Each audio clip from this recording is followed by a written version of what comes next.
High fares, rising monetary concerns may want to weigh on airline healing Doha. Pent-up demand from the pandemic means purchasers are weathering high airfares. However, as summer ends and inflation and hobby fee rises begin to chew, there are growing questions over whether the appetite for travel is sustainable.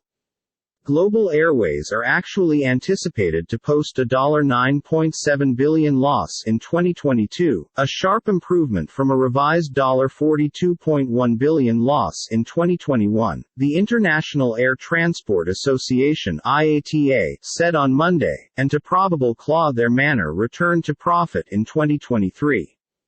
But earnings stay nicely quick of pre-pandemic degrees as exceptionally indebted vendors grapple with clean challenges from growing fuel costs and high wages bills that they may be attempting to bypass directly to customers inside the shape of higher fares.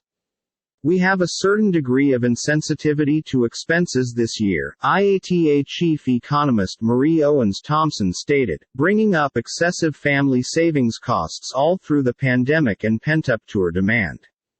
That could fade into subsequent 12 months. Industry leaders gathering at IATA's annual meeting in Doha stated bookings generally seemed very sturdy for the next few months, however there was less reality beyond that. The call for is pent up. It is revenge tour, Malaysia Airlines chief executive Izam Ismail said. Airfares have long gone up tremendously. It is not simplest in Malaysia or Malaysia Airlines, it is at some point of the enterprise globally. If the charge continues to be excessive, the demand will taper off. IATA forecasts yields, a proxy for airfares, will rise through 5.6% this year globally.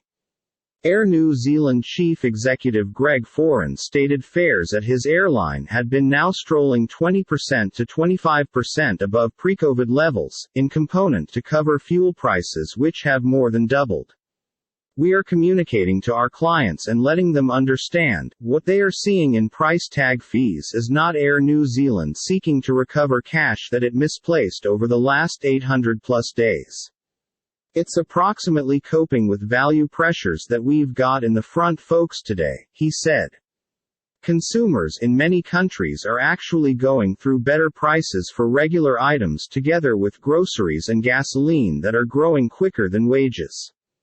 To date, that has no longer hit the urge for food for journey, with many having stored up throughout the pandemic whilst many borders had been closed and vacations have been postponed.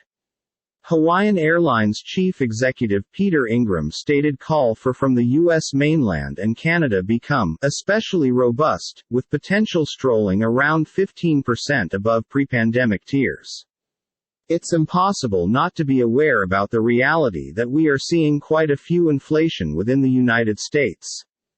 But as we observe the call for right now, we are not surely seeing any consequences, he said. That's now not to mention we won't see some as the year is going on. But right now, all the call for indicators are very robust. IATA Director General Willie Walsh also performed down issues of a so-called demand cliff that could spell a short-lived recovery. I do not assume it's a flash in the pan, he said. I think there's a few pent-up demand being fulfilled in the interim, however you have got to don't forget we're nonetheless well under wherein we were in 2019. So I assume there's nonetheless quite a few floor to make up earlier than we can get into the controversy as to whether or not we're going to see that taper off.